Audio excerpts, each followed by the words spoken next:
Ladies and gentlemen, good afternoon. Welcome back. I hope you had very inspiring parallel sessions and you also enjoyed the lunch and you are ready for the third keynote session with the topic Financing Sustainability. We now have two presentations, both on the same topic, Financing Sustainability, followed by time for discussion. So, because there are two very special guests in this session, so I hope there will be enough time for your questions and for answers, but I expect there will be discussion, there will be a lot of questions because how we say money comes first, so it's very important and interesting topic. Let me warmly welcome here Tribe Leader Corporate Strategy and Financing at Komerční banka, member of the Societe Generale Group, Mrs. Blanka Svobodová. Welcome, and the floor is yours.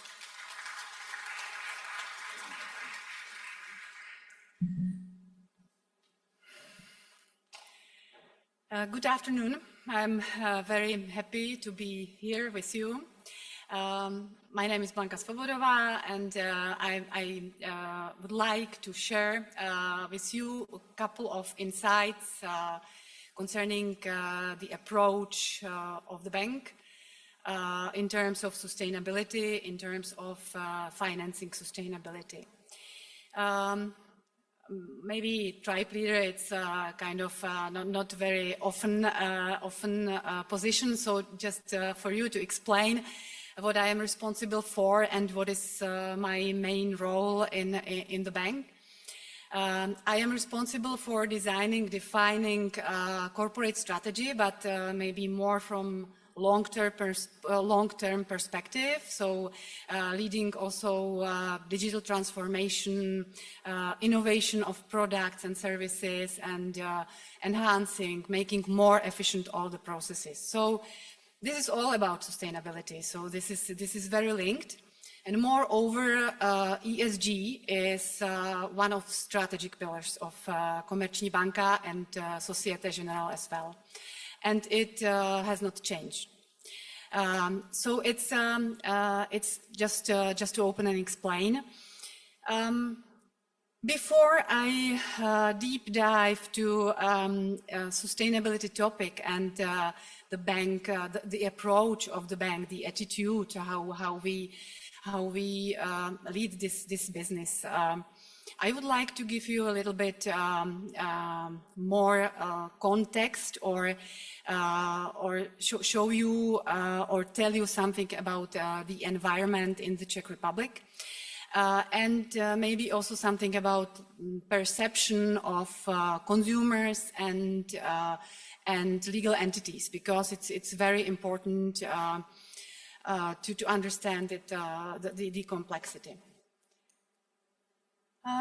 We had the opportunity to make together with Ipsos research survey in 2024, and we gradually monitor and ask people how are their perceptions and how they monitoring and trying to explain how is evolving the perception of consumers. What is important and what are the highlights of this survey is that comfortable attitude still prevails. So people are not willing to reduce their consumption in favor of sustainability. And the number of enthusiasts has decreased since 2021. Secondly, and you can see it on the chart on the right side. I'm sorry, this is in Czech, but it's the original chart or original presentation of Ipsos. But I think that the chart is self-explanatory. So you can see the approach, the attitude of companies. First, how important for them is social responsibility in purchasing. So you can see it's the bottom line, the light blue line. where you can see the evolution, and that there is, let's say, slight decline, that the importance for them is slightly declining. And at the same time, the second line, which is the dark blue, it's the willingness to pay for sustainable products. So for both, you can see that it's like they are cooling down slightly. As if we look at people, at consumers, here again you can see on the picture that there is around 73, so 3/4 of population who are, let's say, more in favor of comfort and pragmatism. So they really want to live sustainably, but at the same time they do not want to limit their current life. They do not want to increase their costs in favor of sustainability.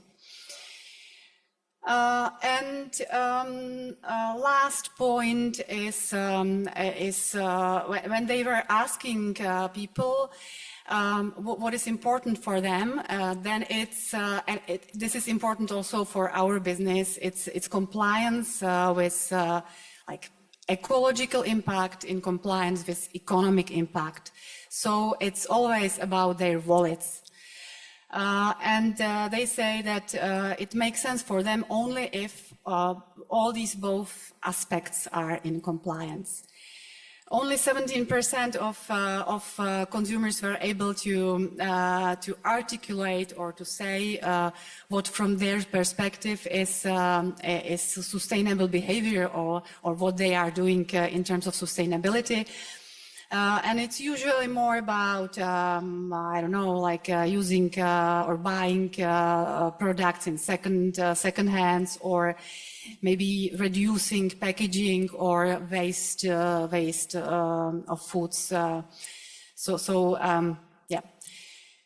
Just to conclude this part, I would say that the most important from this is that the number of enthusiastic people is declining in the Czech Republic, and they always want to link it to the economic profit. So this is also very important for us as the bank, if we are looking for any solution with clients.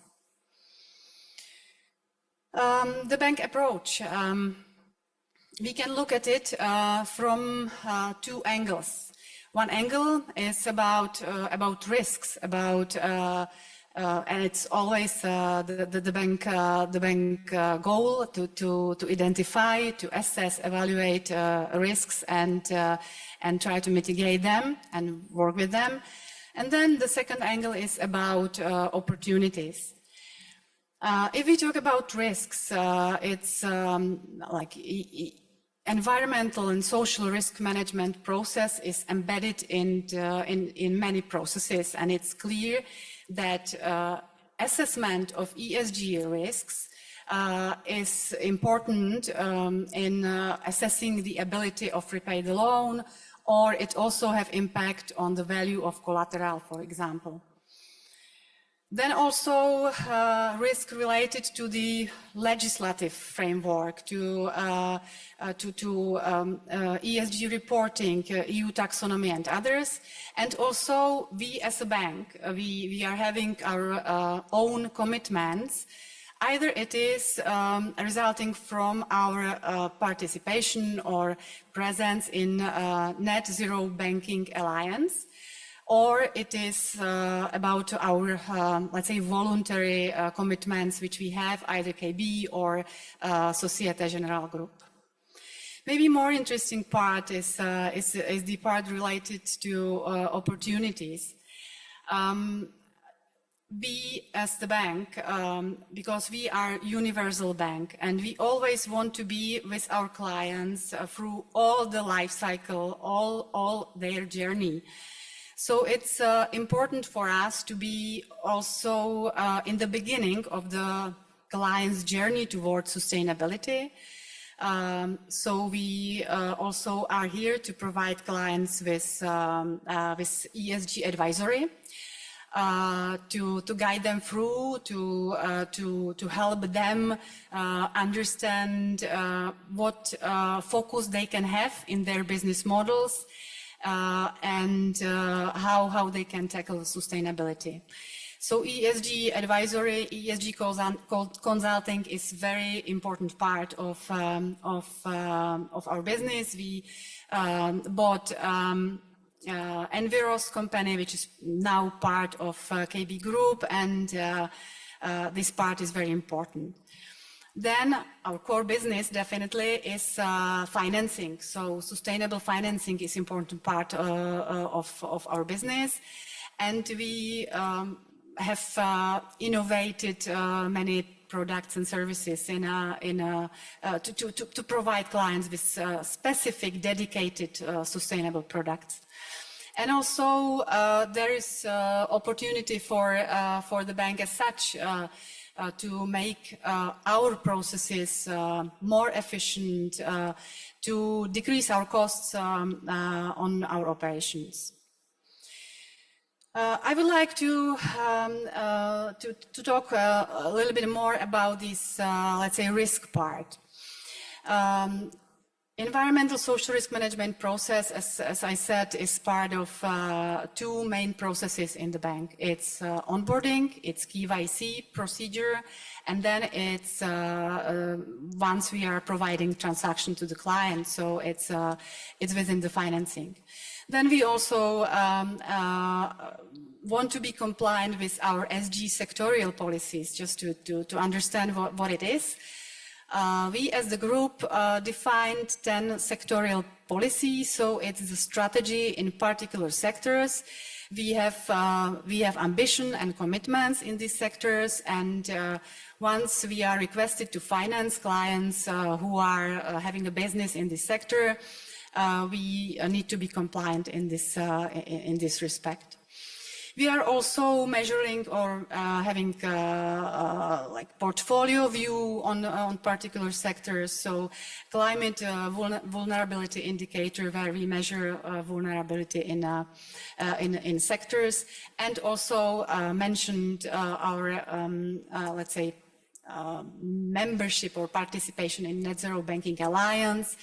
One specific commitment is to have zero exposure in coal sector by 2030. Opportunities, sustainable financing. It's why we are here. So this is important part. Green loans, green bonds.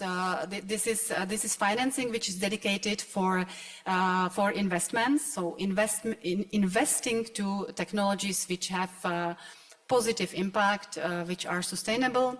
Sustainability-linked loans or bonds.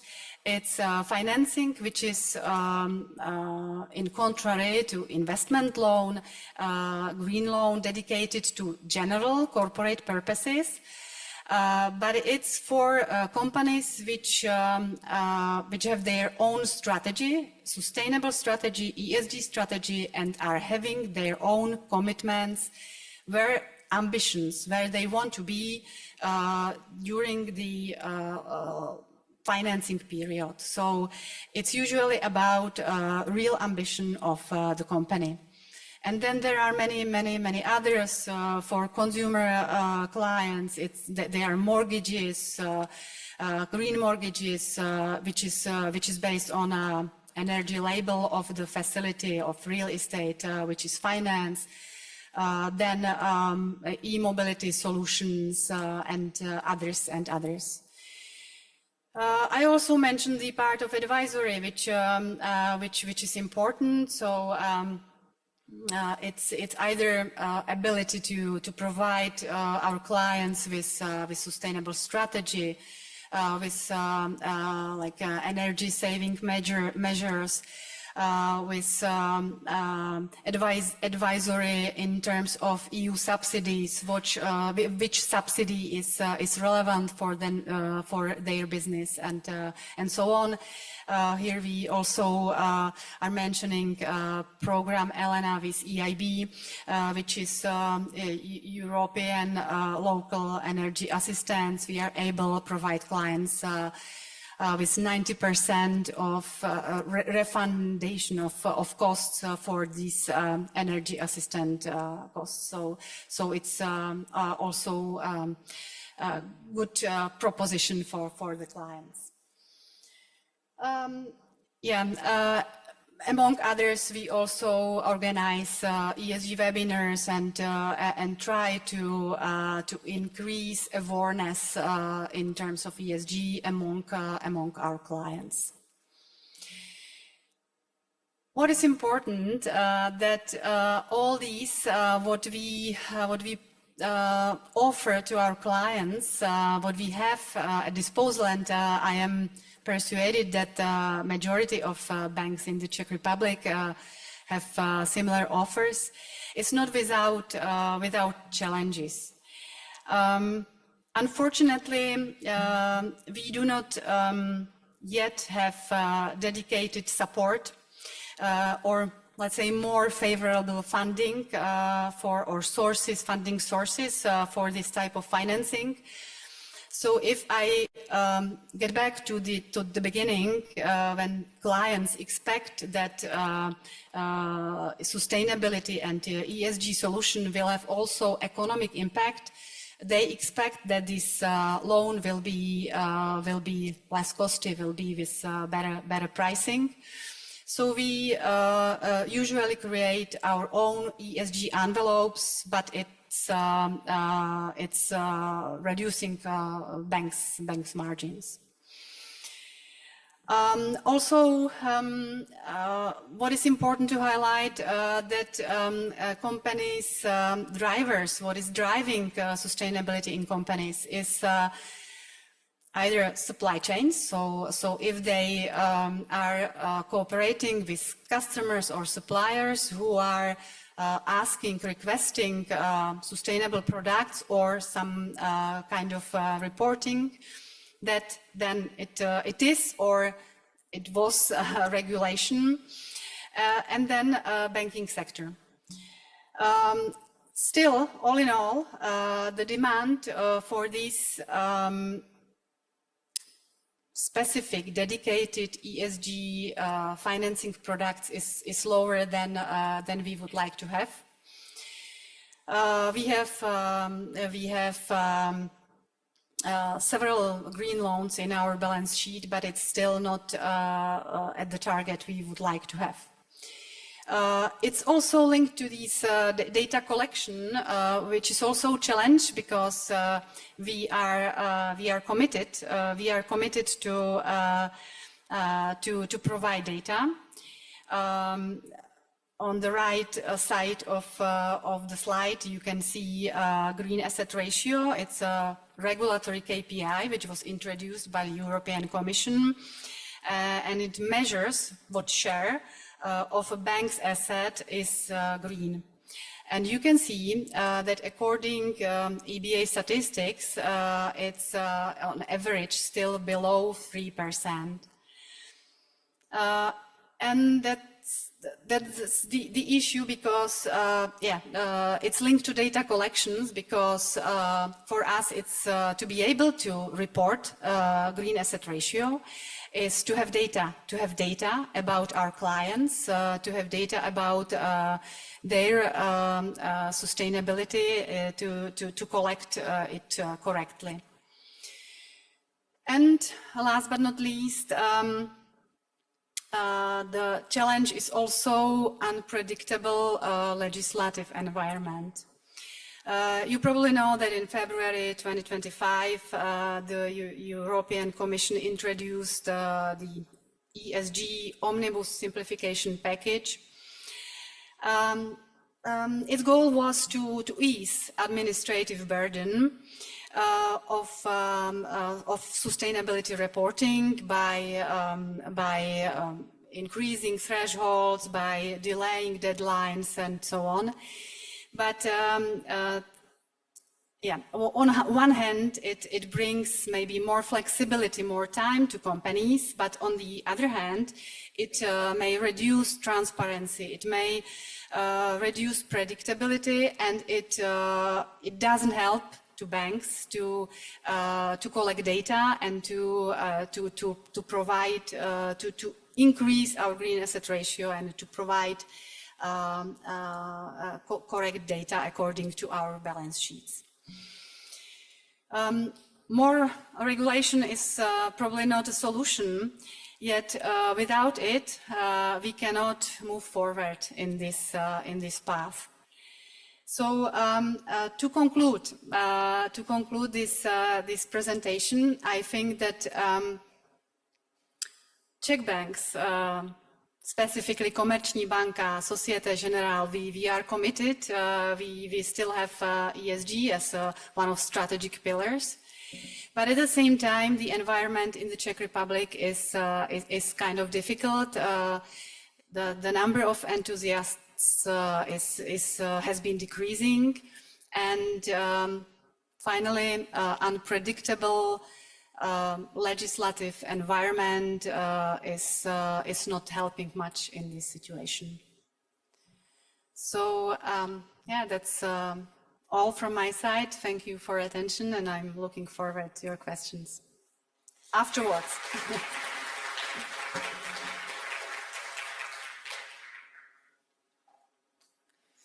Thank you, Blanka Svobodová, and we are looking forward to having discussion with you after the next very distinguished guest, who is Professor of Economics and Director of Center for Sustainable Finance at SOAS, University of London, Ulrich Wolz.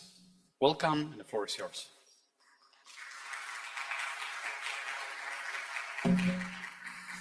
Thank you very much. Real pleasure to be here. And just a small correction, it's not SOAS, it's SOAS. It originally stands for School of Oriental and African Studies at the University of London, but we don't use that long term anymore because Orientalism is a bit of a problematic concept. And when we were set up, the empire was still in full swing, but so now it's SOAS, University of London. But that's not the main reason you are sitting here. Yeah, it's a great pleasure to join you, and I'd like to give you, so we've just heard about the take of one particular financial institution on sustainable finance or financing sustainability. I'd like to take a step back and kind of give a bit of a broader perspective. Why do we need to have the conversation around sustainability in finance? Because this is actually still a relatively recent conversation. I mean, we've seen a lot of action happening over the last couple of years, but when I started working on that stuff around 15 years ago, there were very, very few people who were really interested in this, and so finance, sustainability were two different issues.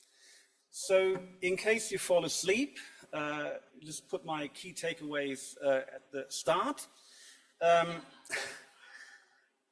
I'll elaborate a little bit on them, but so that's what you need to know.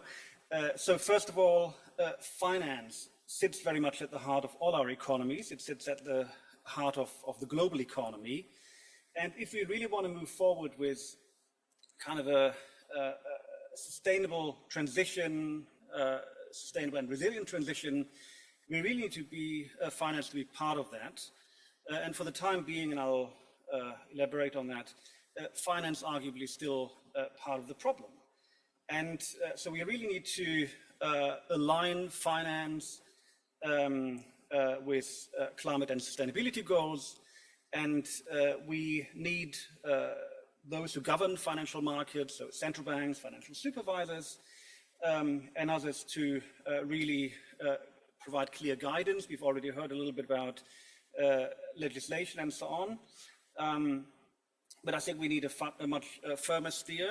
And also, I would argue that to rapidly scale up sustainable finance investment, we will need a larger role of public financial institutions to complement what's happening in private financial markets. So that's my outline. After a brief intro, I'll talk about why finance is so critical in this. We'll then go into risks that climate environmental change is posing to financial stability, which actually is strengthening the case for finance to take these issues seriously. I'll then briefly review what's been happening in terms of sustainable finance, the rise of ESG and so on. But then I also want to point out to the gap we are seeing between kind of the nice words that we often hear now from finance and what's happening on the ground. And then I'll turn to two issues which I think we'll need to push forward.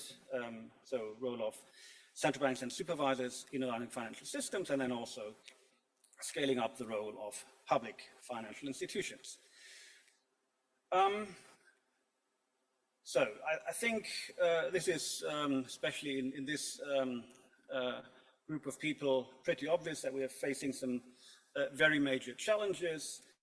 We're in the midst of a climate crisis, an ecological crisis, but also we have a lot of social challenges, and all of them are very much intertwined. And in other audiences, I have to explain what planetary boundaries is, but I think this is probably here well known. I'm sure it has come up before, but well, most people in the finance space have never seen that, but it's very clear that we really need to act very urgently. Not only the climate crisis, but we have all kinds of other planetary boundaries that we are crossing, and time is very much running out. And so we have a rather short period of time to reduce emissions, but also bring our economies in line with other environmental and sustainable goals, and we really need to move very quickly. And many people think, and I think that's also reflected in the survey results that you showed, kind of environmental protection, sustainability is a costly add-on, it will diminish quality of life and so on. But what probably is very evident to most people in this room, sustainability is not an option. It really has to be at the core of our economic strategies. And if we don't choose sustainable options, the outcomes will actually be much, much worse. Also, the economic outcomes, so prosperity is going to diminish if you're eroding the basis of our economies. So when we're crossing all these planetary boundaries, there won't be much prosperity left for those who are still around. So if we do it in a smart way and choose sustainable options and kind of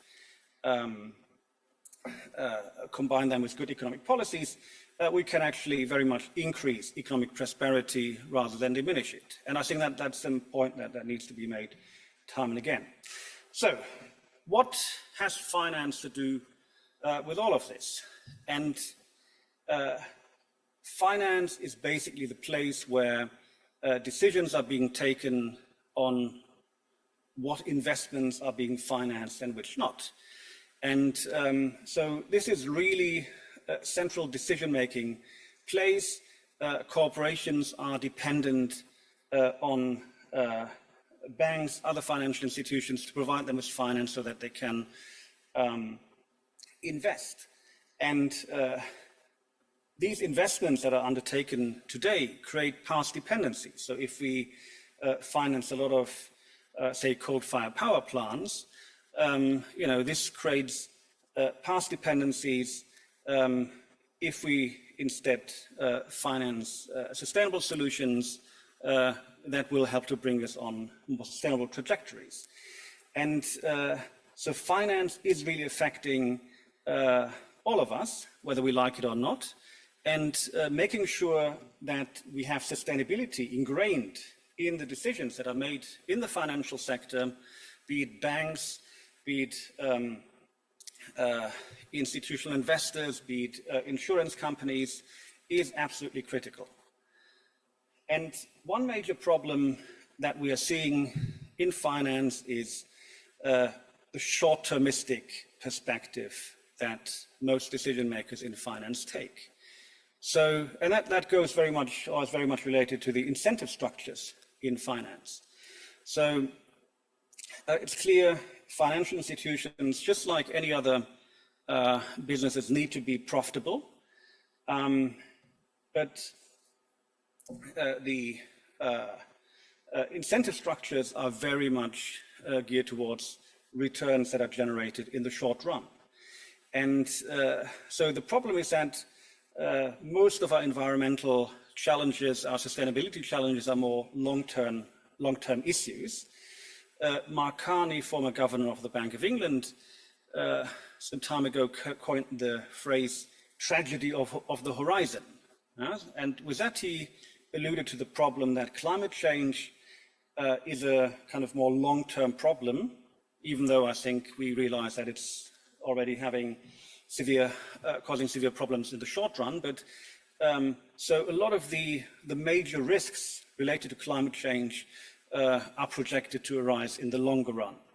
And we know the cost will be very great, but the decisions that are being taken in finance really look only at the short run. So what are the financial returns in the present or over the next 1 to 3 years? Much of the lending in the financial sector is very short term. So why bother about risks in 5, 10, 30 years? Even institutional investors, so for example, pension fund managers who are supposed to invest our pensions safely for the long run, so they really have a long, or should have a long-term perspective, their pay is linked to the short-term performance of the portfolio. So finance is very short-termistic. And some of you may have seen this comic before. So we have a gentleman in a ragged suit sitting around a campfire with 3 kids saying, yes, the planet got destroyed, but for a beautiful moment in time, we created a lot of value for shareholders. And that, I think, is actually not too far off from where we are. So many of you will be vaguely familiar with the concept of shareholder capitalism, and so basically shareholders demand returns. People who are investing in companies want returns. The managers of companies have to deliver returns. So the financial performance, which among others is measured in stock prices, will very much be a metric of success. And so again, that tilts decision-making very much towards short-term outcomes. Something that you do now that will create profits in the short term will benefit you more than kind of having a long-term sustainable perspective. And so this is a fundamental problem, and we really need to get to a point where we integrate sustainability, we mainstream sustainability in financial decision-making. And so we know there are huge investments needed to really make the transition to a low-carbon economy, to a more sustainable economy, to a more resilient economy. And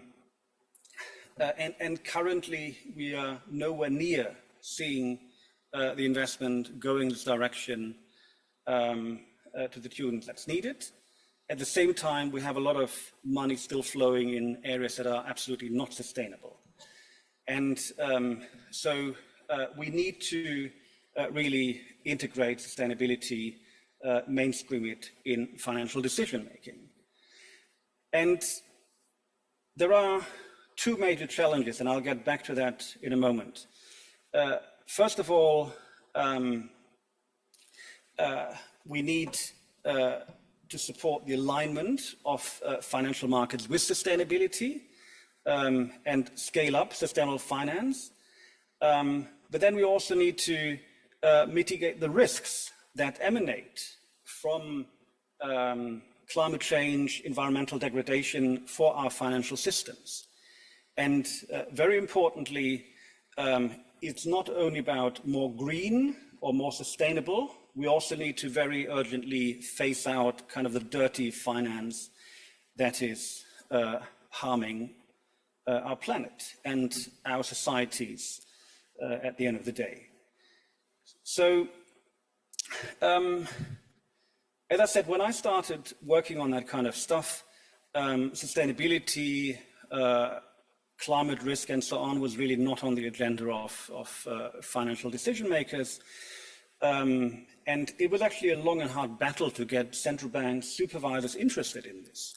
And the way we managed to get them on board of this agenda was to focus on the risks for the financial sector. I mean, that's only one part of the story. So there's the concept of, there's the concept of double materiality. Has anyone heard that? Yeah, like 15 people. So in finance, there's the concept of single materiality. So basically where, for example, the board of a corporation, they need to consider all risks that are material to the financial well-being of the company. So they need to look at what's happening in the world, what are risks that can harm our company.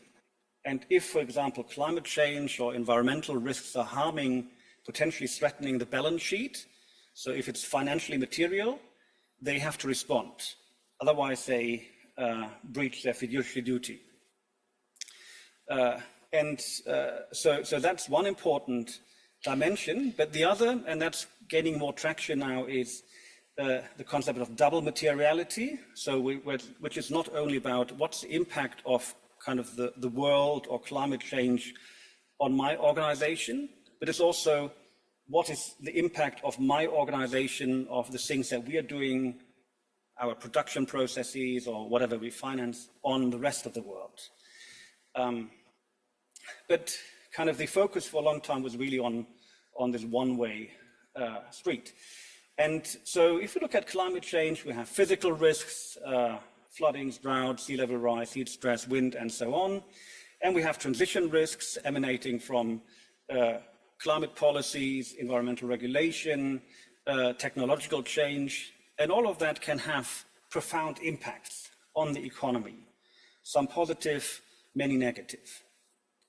And all of that, so the transition risks and the physical risks can have severe impacts at the level of firms and households, so that's the micro level, but then that of course adds up to the macro level, where we do see already major impacts on macroeconomic variables, including inflation, employment, output, and so on. And whatever is happening in the economy can also feed through to financial markets, because the financial sector is financing the economy, it's insuring the economy, and so on. It's investing in the economy. So if there are different impacts at the macro level, this can have profound impacts. And this is now firmly accepted by central banks, supervisors, and so on. And based on this, they have started to look at risks to the financial sector.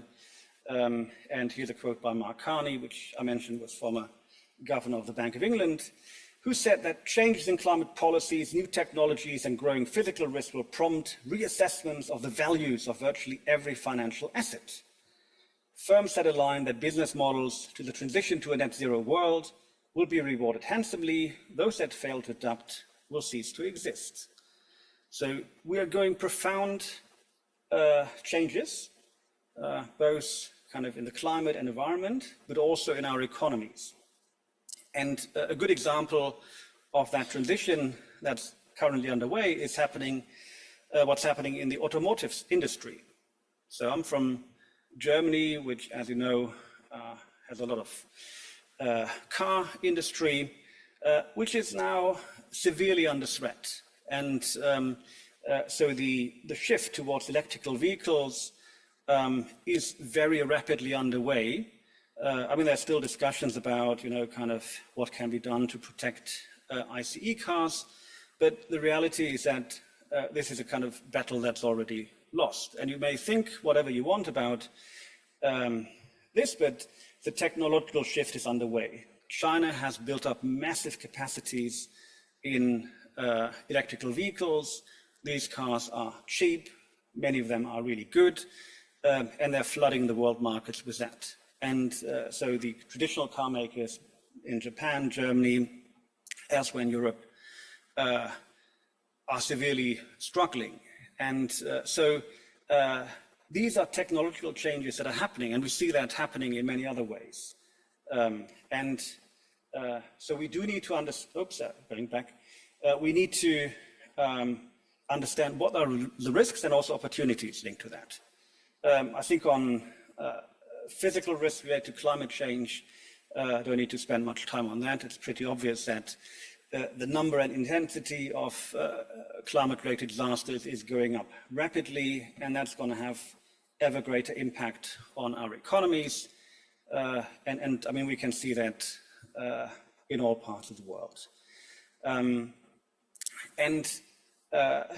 There's also, I mean, if we're serious about decarbonizing our economies, that will have profound implications. There is a carbon clock that the MCC in Berlin has put up. It actually, if you go to the website, it's actually ticking. So that's just a screenshot. So if we want to keep global warming within 1.5 centigrades, the remaining carbon budget is basically spent in 3 years and 10 months at current level of carbon emissions. The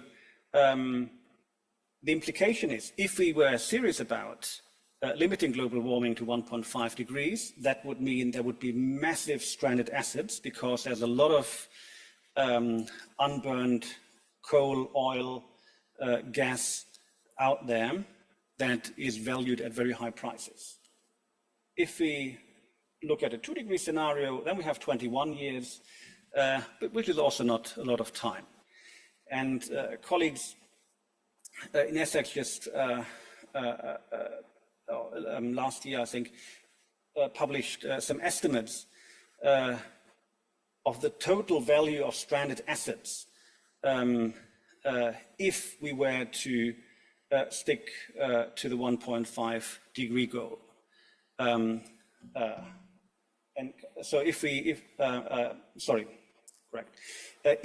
were to move to net zero by 2050, so they estimate that around $560 trillion of stranded assets would amount. Stranded assets, kind of physical stranded assets, but also labor. So kind of labor that's working in sectors that's basically not, that are not going to be used anymore. So there are massive risks associated to the transition that we hopefully will have. Okay, let me now just briefly talk about the rise of ESG and sustainable finance. We already heard a bit about that. For the last, well, over the last decade or so, there has been rising interest in ESG, environmental social governance issues, in sustainable finance. And so a lot of financial companies have undertaken great efforts to kind of boost their ESG sustainability credentials. We've seen kind of a quite substantial increase in sustainable funds over the last decade.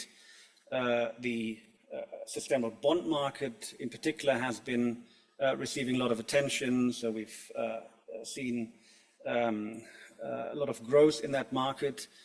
And so looking at these charts, you could think, oh, that's great, finance is really moving. But that, of course, is only a small part of finance. So the vast majority of finance is not really aligned. And I mean, we've heard from the previous presentation that there are also a lot of struggles in kind of aligning finance with sustainability, but finance is moving nowhere near the speed that is needed to really get us on track.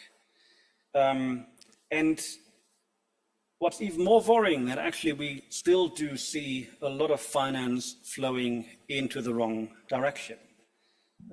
So there is a group of NGOs that publishes every year a very nice report, Banking on Climate Chaos. So they basically look at the world's biggest banks and screen financial databases to see what they are financing.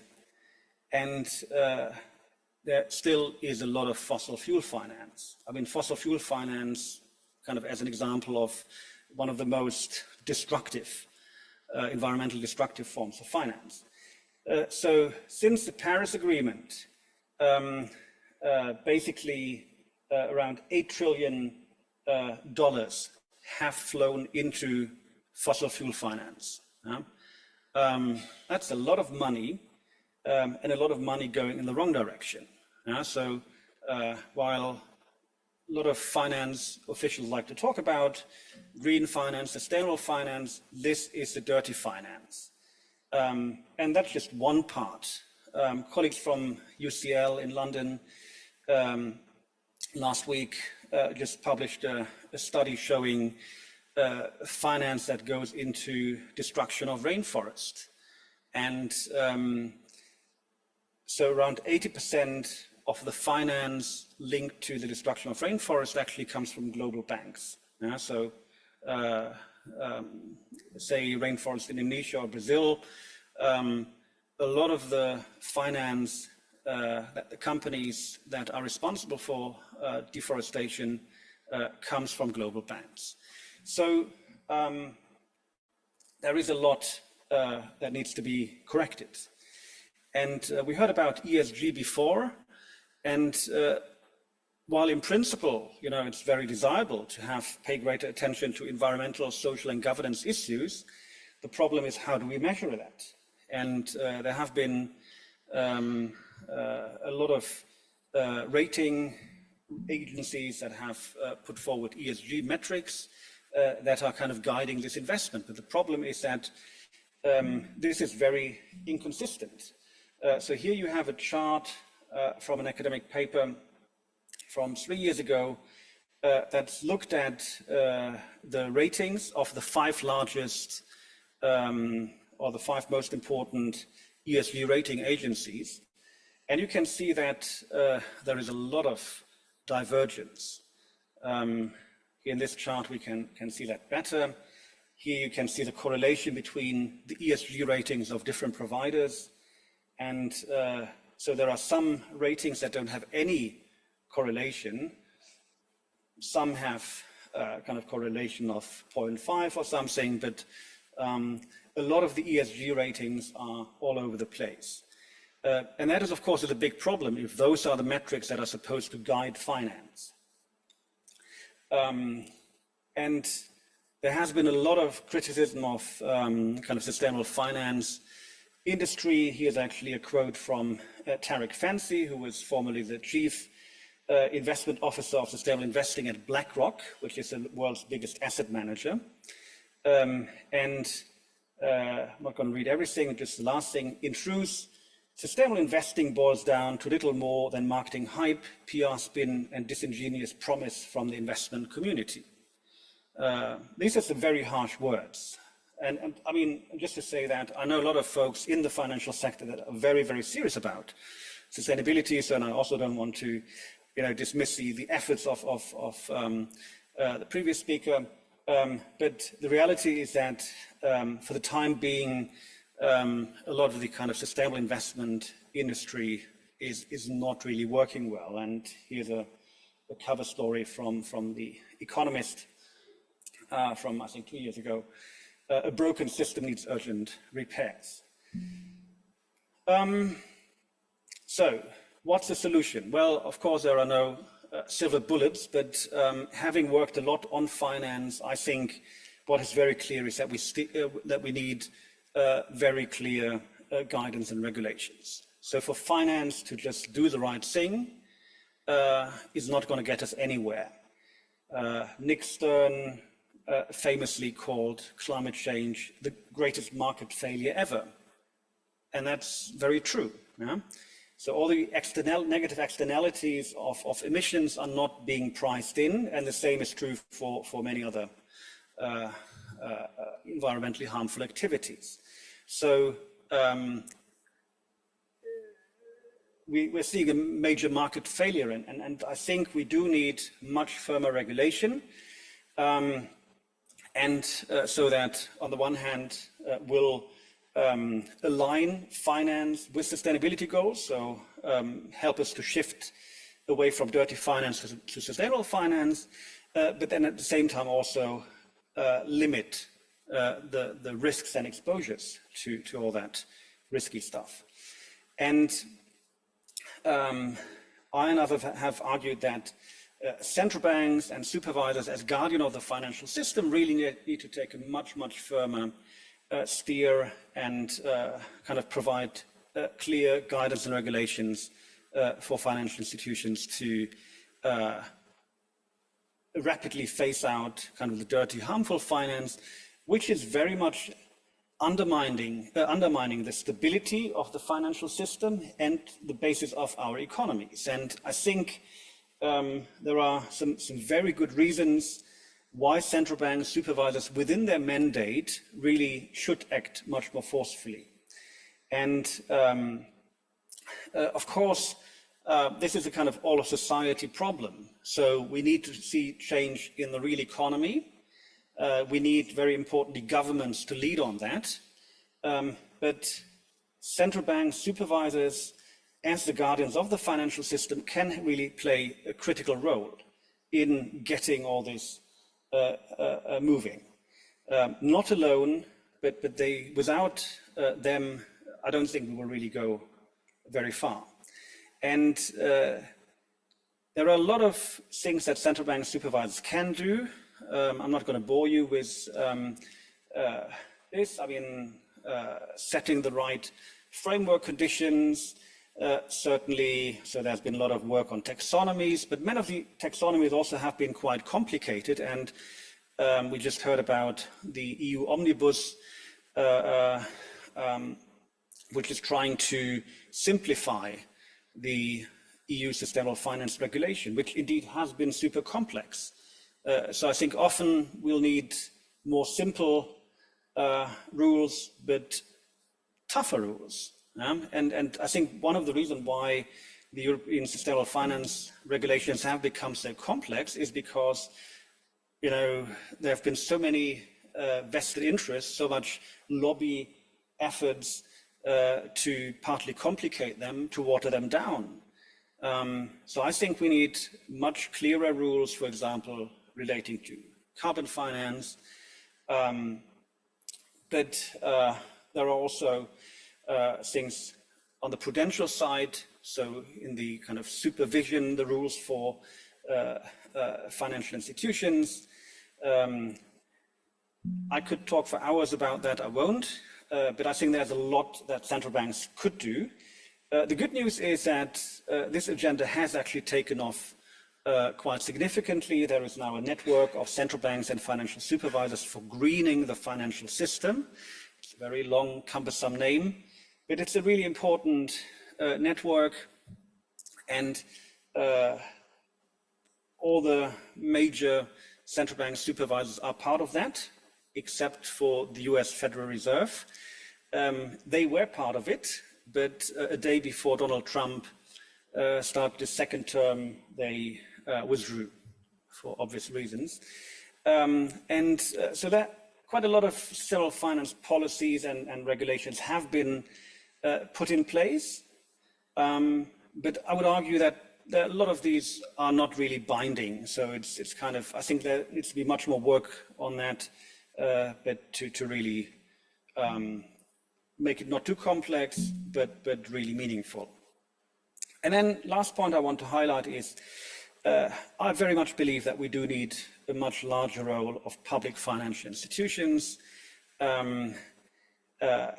So I highlight the problem of short-termism in the private financial sector, having public financial institutions that have a clear mandate to support sustainable development, taking account of social objectives.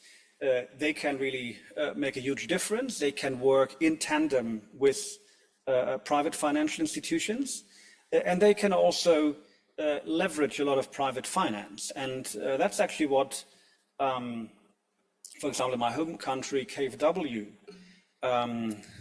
which is one of the largest public development banks in the world, is doing. So they issue, of course, they've received capital from the government, but they issue bonds in private markets. So they mobilize private capital, which they can do at low cost, and then they on-lend at low cost, but also with kind of strings attached regarding sustainability and so on. I'm gonna speed up a little bit and just come to my conclusion, and that's easy because that's the same slide that I showed you at the beginning. So just to reiterate, I would very strongly argue that if we really want to move forward with a sustainability agenda, we need to really get finance moving in the right direction. We need to redirect finance away from dirty, harmful activities towards sustainable activities. For this, we really need potent rules and regulations. So kind of just trusting financial markets to do the right thing, I don't think will get us anywhere. But we also need to be careful in not to make rules too complex. So having kind of these taxonomies with, which nobody fully understands is not really helping us. And it always carries the risk that things are watered down. So with this, I look forward to the discussion. Thank you.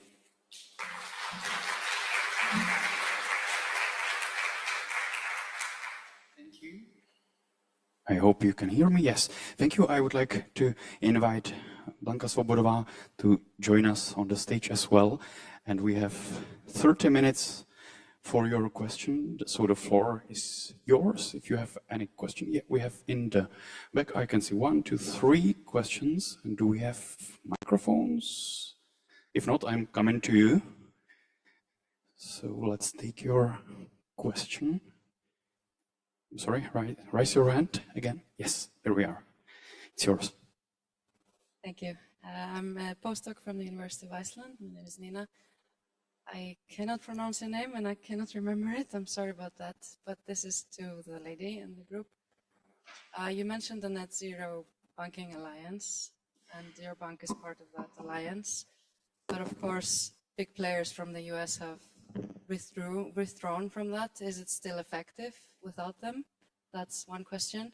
And second question, regarding the omnibus package, has your bank made any efforts to push for not backtracking on all these sustainable finance legislative packages? Thank you. Sorry, the first question I didn't hear very clearly. So it was about Net Zero Banking Alliance and withdrawal from the US banks, major banks. This is I would say that the problem. It was mentioned by my colleague. So still, it was I don't know, about 120 participants, 120 banks. But it's definitely the issue, and these American banks are missing or are withdraw the participation. I think it's the alliance is being reorganized, kind of reorganized, and it should be maybe like a lighter form. But at the same time, I think that that European banks, banks in the Czech Republic, still are still committed and still keep this commitment. So we are still in. But to be honest, just if it's like narrowing the number of banks, it's a problem. And at the same time, yes, I understand that the role of bank is crucial, is important. I agree with you. I think we have our own commitments. We have tools.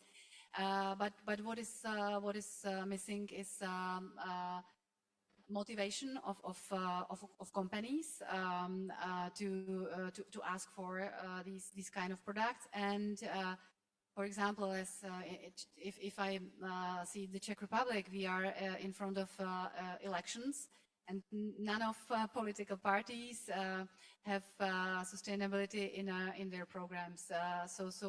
And Green Deal is more like the word which is very, very negative. So yeah, this net banking zero alliance is important, but maybe the importance is currently slightly declining. And the second question, sorry, was omnibus. Well, yes, I think that our particular impact of our bank, it's not like very. Our importance in this is not very high. So no, I don't think that we are able to influence this very much. Thank you, Professor Holt. Yeah, just very quickly. So I happen to be on the advisory panel of GFANZ, that's the Glasgow Financial Alliance for Net Zero, which is kind of the umbrella organization under which the Net Zero Banking Alliance, but also Net Zero Asset Alliance and others sit. And so, I mean, very clearly there is this big pushback, especially from the US, but also elsewhere, against anything sustainability and so on. And I think it's important to acknowledge that kind of the legislative threats, that we've seen in the US are indeed a big problem. At the same time, I must say I've been, and I mean this is kind of part of my role on the advisory panel, I've been always pushing them actually to do much more, because what we've never seen from these alliances is a clear commitment to stop fossil fuel lending. And I mean, if you're serious about net zero, you really need to stop financing new fossil fuel exploration. And there have been individual institutions who kind of made that commitment, but We did. But there was never a consensus among the alliances to do so. And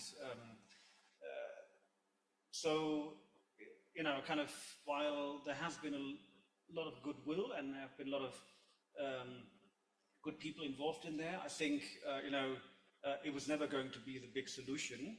But of course, it's also not particularly helpful to have this massive pushback. At the same time, just taking the omnibus, I think there's perhaps no harm in having this sobering moment when it comes to sustainable finance rules and regulations, because it also gives an opportunity to think about, okay, what is really important, kind of what are the rules and regulations that we need, and what is kind of literally part of too much bureaucracy. So I think a little bit of pushback is not bad, but I would also like to highlight, and I work a lot in other parts of the world, so what we're seeing in the US and partly in Europe is not representative. And I think especially in much of the global south, so developing emerging economies, the impacts of climate change and environmental change are becoming so badly felt that I really don't see any questioning among authorities, about moving back. I mean, come to Czech Republic sometimes. Yeah, well, that for me does not fall under developing emerging economies, but. Okay, thank you. We had another question over there. My name is Rita Šimon von Universität Olomouc. I have two questions, actually general ones. Although we know that financing is a core element for the transition, and I really understand the importance of monetary stability. But if we are speaking about extended producer liabilities, I would like to include also extended financial liability for banks. They make possible that we are still 99% of the investment goes in the business as usual. So practical questions, do not be that critical. How to nudge clients to invest in more sustainable products, whether you could make some recommendation, best practices, or we are still just waiting for regulation. And the second, how to get rid of carbon intensive clients. Great questions, thanks. Okay, I will take the first. Yes, if you are referring to this green asset ratio, which is below 3% on average, maybe in the Czech Republic it's below 1%, you are right. But at the same time, it's only what we can report as green or sustainably linked loans, which is very, very low portion in our balance sheet. But at the same time, we are like measuring the share of financing new investments. And in our bank, more than 50% of investment financing, so financing of new technologies is ESG, I would say, but it's not fully compliant with EU taxonomy, so cannot be labeled as green, or the client doesn't want to go through the procedure of green loan or sustainability linked loan because it's kind of administrative burden also. So I would say it's not so bad. It's not so bad. I think that many of clients are investing to better technologies, to more sustainable, more efficient technologies, and we follow these, and it's more than 50% in terms of new production. But it cannot be labeled as fully green because you know, something is missing. So this is maybe not so bad as it looks. Yeah. So. Yeah, maybe. So I would say that I spoke a bit about. A little closer. Closer. Okay, sorry. In my presentation, I spoke a little bit about climate-related risks that actually threaten financial stability. And so if companies are investing in, say, unsustainable technologies, so to take as an extreme, companies are investing, say, in coal, that actually carries very high transition risk. If you're the central bank supervisor, you should be worried about banks extending loans to finance these activities, because then the banks that you're supervising are having these risks in their portfolio. That in turn would require regulatory response by the supervisor. So the central bank supervisor can, for example, charge higher capital requirements. Many of you are not familiar with finance, but what it basically means that it makes it much less attractive for the banks to extend these kinds of loans. And so we have a lot of risks directly related to climate, to environmental change, in the financial sector, or kind of in the real economy, in the financial sector. And if central banks and supervisors are serious about mitigating these risks, they have a lot of tools they can use, and that would make it very unattractive or prohibitively expensive for financial institutions to continue providing finance in that area. And if you're a firm and kind of you have a conversation with your bank and they say, no, sorry, we're not going to finance kind of old dirty technology because that's going to get us into trouble with our supervisor, they will look into other technologies. And I mean, they should be looking into other technologies anyway, so they should be kind of a bit more forward-looking. So not like, say, German car industry, which has been trying to ignore the technological change that's happening. But I mean, these risks have been pretty obvious for anyone who dared to study them. So I think we need very clear regulatory incentive structures, and we need supervisors, importantly, also to take a longer-term perspective, because that kind of I told about a short-termistic perspective of financial markets.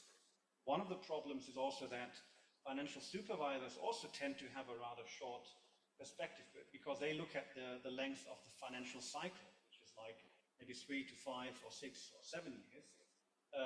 But central banks and supervisors are not, they don't have a mandate to guard financial stability and macroeconomic stability for the next 5 years. You know, they should take a long-term perspective, and that should be reflected also in their policies. If I can add, I think it's very important and I would like to highlight it, what you mentioned. So the role of central banks is very, very important in this respect, because they have to set the same conditions for all banks. And please do not read this green asset ratio, that 1% is green and the rest is dirty. It's not the case. We are following also the dirty portfolio. We call it black portfolio, and it's also like very negligible part.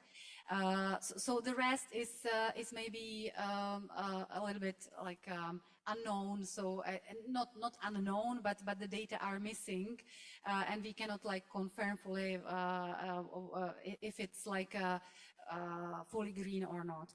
But concerning coal, for example, our bank, we are having like clear policy, exit, zero exposure by 2030. And now we finance only companies which have a clear transition plan and clear targets how to get to zero also. So it's I think it's very important also to highlight. Thank you. We had another question. Yes, there, and the gentleman in the third row. Hello, I'm Tanis Williamson from the city of Chicago. So I am from America, and it's very interesting to hear you all's perspective about what is happening in my country. But what I think is missing from this conversation is the municipalities and the roles that municipalities and states can play, even if the federal government is not doing their part. And yes, as the city of Chicago, we are experiencing some financial challenges because of the federal government, but we are also putting in policies in place from the local perspective to ensure that we are still making our commitment towards our climate action plan. But the question that I have for you is, you mentioned that data collection was a major challenge, and I'm just curious to know, what is it that your bank or other banks can do to help with data collection to make sure that companies are doing their fair part in being more sustainable and accounting for it? Yeah, because data collection, which is like our commitment to report, to make ESG reporting, is based on Pillar 3. it's a lot about clients. So it's about our balance sheet, and it's about clients we are financing. So from this perspective, we need this regulation. So this let's say uncertainty which omnibus package made, and which let's say increased thresholds and delayed the deadlines. It's not good for this let's say data collection perspective, because the clients, they are not motivated to provide us with this data. So this regulation for them to be obliged to provide this data, to have this kind of ESG reporting is very important for us, for banks, to be able to monitor based on like Pillar 3, to monitor our balance sheet and to what clients we provide financing. Yeah, and if I may compliment, I'm really glad you mentioned data. And so data has been a major issue in this whole sustainable finance debate. And to analyze sustainability risk, to measure sustainability impact, we obviously need data. And one of the major problems that we've seen with all these regulations, and also kind of the omnibus, is that there's been a lot of complaint about the efforts that has to be undertaken to collect these data, provide the disclosures and all that. And so I think we have there's a very clear solution to that, and that is we really need to think much more about how to automate data collection, automate sustainability risk analysis. And there are some great examples out there, and let me just highlight the one that I think is really setting the gold standard. And I know it's not easily replicable, but that's Singapore. So Singapore, I mean, which is a small city-state in Southeast Asia, one of the richest countries in the world, with a very sophisticated banking system. But so what they did was the Central Bank, the Monetary Authority of Singapore, together with the government, with the financial sector and the corporate sector, they established a data platform called Greenprint. And it's basically bringing together all the relevant actors to create a very user-friendly data platform that provides the relevant actors with the relevant information. So basically, if you're a corporation, either a large one or a kind of a small medium enterprise, you can very easily create a profile. It will take you like 15, 30 minutes maximum. So you enter some basic information. So, you're working in this sector, you have so many employees, that's the turnover. You provide the details of your energy provider, authorize that the energy provider can feed in the data. And then kind of if you apply for a loan and the bank that you apply for needs to kind of check about your ecological footprint, you can authorize a bank to access your profile, and it's super easy, and it has real-time data, and this is really what we need to have. And so having small medium enterprises collect their data by hand, it's never going to work. It's just too costly, too complicated. And I've been part of the Sustainable Finance Advisory Council of the German government, where we've been advising the German government exactly on these kind of things. And it's we've had exchanges with both large and small companies, and so the headaches that many of these companies have regarding the data disclosure requirements are enormous, and we really need to facilitate that. And because that is creating exactly the backlash that's leading to this omnibus You are right. We have a similar activity here in the Czech Republic based on a Czech Banking Association. We created this kind of, let's say, common form collecting data. So just for clients to have comfort to provide the data only once, not to provide them to all the banks. So to have this kind of solution and to collect it then automatically. But the problem is the threshold. So currently this, let's say, it's compulsory only for, I would say, global clients. So for clients, large corporations, but SMEs are not part of it. So this is again about I don't know, central bank or you know, to have like the same rules for banks to collect data from all companies. Otherwise, if one bank starts to collect data from SMEs and other bank will not do that, then you are like out of competition, you know. So, yeah, absolutely. You need to kind of coordinate that, and these kind of data platforms. I mean, this is critical data infrastructure, and it just doesn't, you know, emerge by itself. You do need some body, be it the government or the central bank, or you know, to really coordinate that and bring the different players together. Thank you. Please ask your question. Hey there, I'm Zach Mitchell. I'm a PhD student at UE in Bristol. Thank you for the presentation, Professor Boltz. It was really interesting.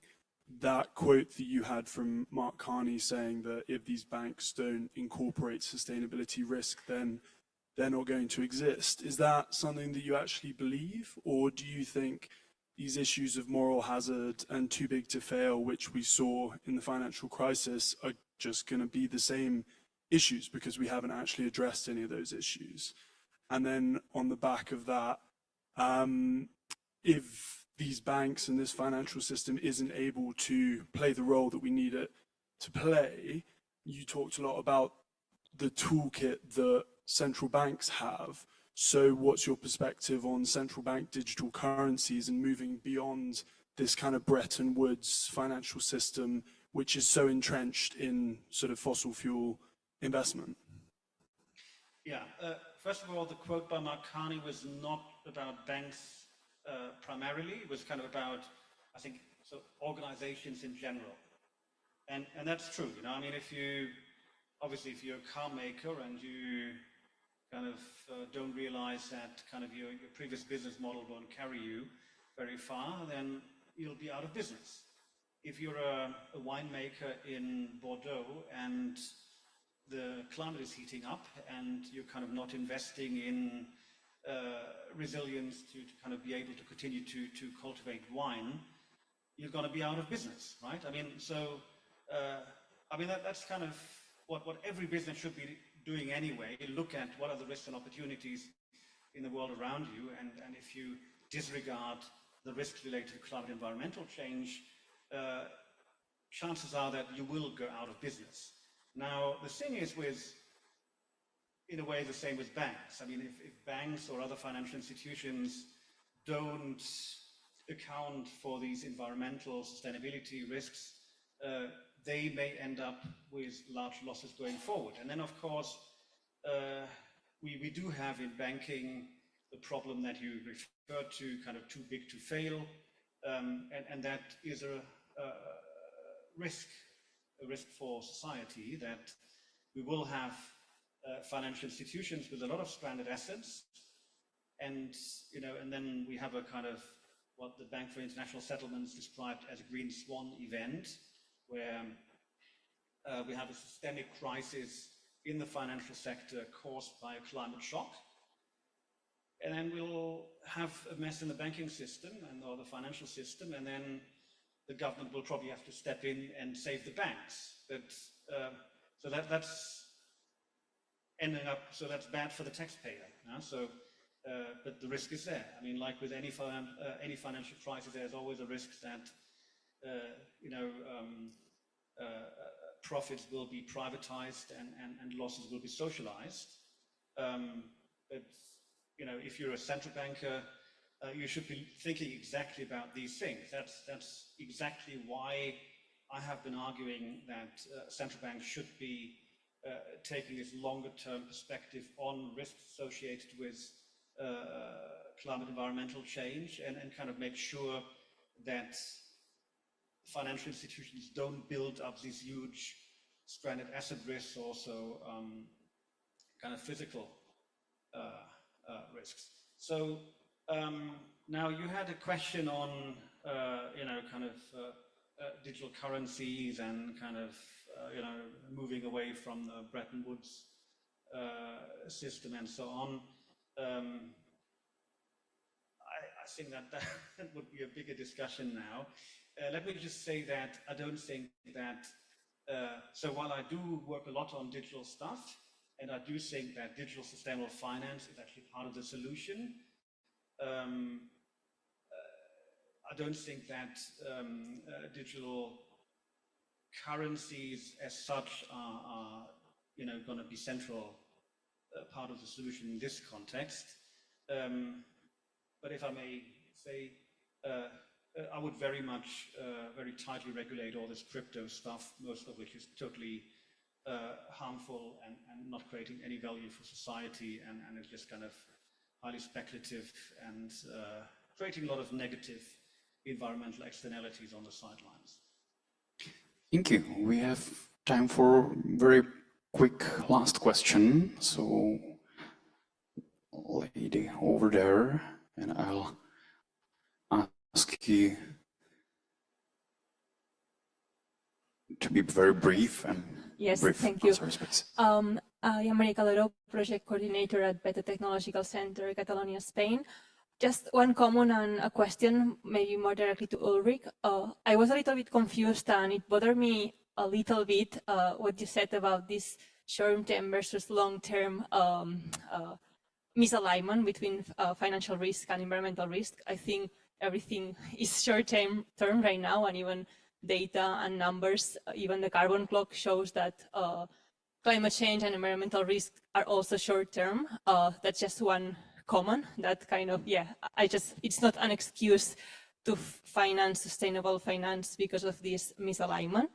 And my question was about, you are focusing on more the private sector and banking, but all of us here are based on EU funds from, could you comment on the multi-annual financial framework and the discussions? What are we doing wrong?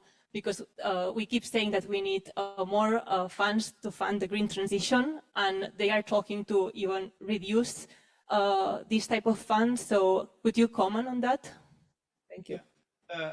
On your first comment, I actually fully agree with you. I mean, kind of the notion that climate change is somewhere in the future has been proven wrong. I would fully agree that the risks are already here, but of course they will be even larger, in the future. So I mean now, we've already hit in several years now 1.5 degrees. I mean, let's see how that plays out. But we know that the risks at 2 degrees are going to be much worse.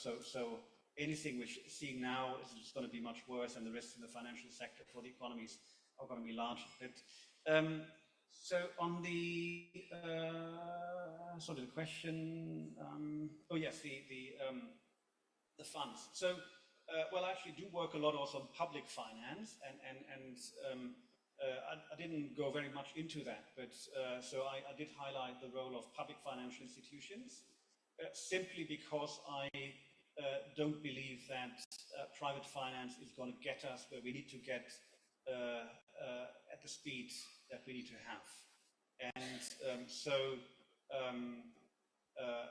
I mean, we need to do a lot to align private finance, but at the same time, we absolutely must scale up public finance. And so public development banks, in my view, are ideal vehicles. I mean, they can actually leverage a lot of private capital, but they can mobilize at low cost. I mean, if it's done in the right way, I mean, that's kind of another discussion. But And, you know, there are huge public assets under management. If you look at central bank reserves, if you look at sovereign wealth funds, public pension funds, you know, all of that money can also be deployed in very powerful ways to really get us where we need to go.